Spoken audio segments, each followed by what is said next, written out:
ইতালির রোমে নৃশংস হত্যাকাণ্ডের শিকার একই পরিবারের ৩ সদস্যের মরদেহ ৩টি কফিনে করে দেশে ফিরেছে।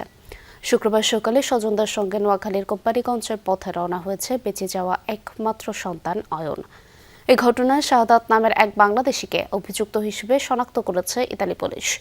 দ্রুত বিচারের দাবি করেছেন স্বজনরা।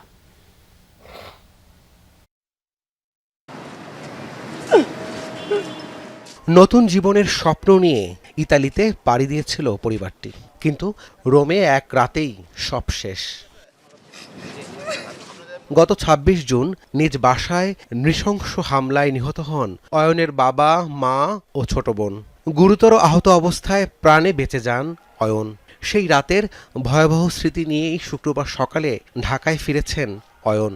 তবে একা নন, সঙ্গে ৩টি কফিনে ফিরেছেন তার বাবা, মা আর ছোট বোন। ইতালিয়ান বাংলাদেশ এম্বাসিকে রোমের ওদেরকে অসংখ্য ধন্যবাদ। ওরা আমার সাথে সেই ২৬ তারিখ থেকে শেষ পর্যন্ত ওরা আমার পাশে ছিল, আমাদেরকে সর্বোচ্চ সহযোগিতা করছে। ওদেরকে অসংখ্য ধন্যবাদ। এবং ইতালিয়ান যারা নাগরিক ছিল ওই দেশের, ওদেরকে অনেক অসংখ্য ধন্যবাদ, কারণ ওরা শুরু থেকে পাশে ছিল, আমার আব্বুর কলিগরা, ফ্রেন্ডরা। হত্যাকাণ্ডের ঘটনায় শাহাদাত নামে এক বাংলাদেশি প্রবাসীকে অভিযুক্ত হিসেবে শনাক্ত করেছে ইতালির পুলিশ। তাকে গ্রেফতার করে বিচারের মুখোমুখি করতে তদন্ত চলছে। স্বজনদের দাবি, দ্রুত তদন্ত শেষ করে হত্যাকারীর সর্বোচ্চ শাস্তি নিশ্চিত করা হোক।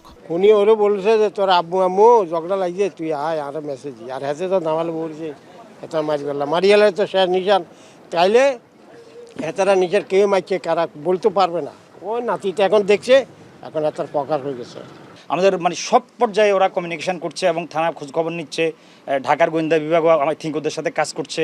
তো ওরা ওদের মতো করে খুব ভালো কাজ করছে। আমরা মোটামুটি ইটালিয়ান পুলিশের কাজেও আমরা স্যাটিসফাইড। হয়তো আসামি ওরা ধরতে পারেনি, কিন্তু ওরা ভালো কাজ করছে, এটা আমরা বুঝতে পারছি।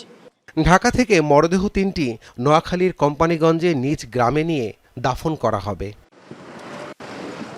রাব্বি সিদ্দিকী, যমুনা নিউজ, ঢাকা।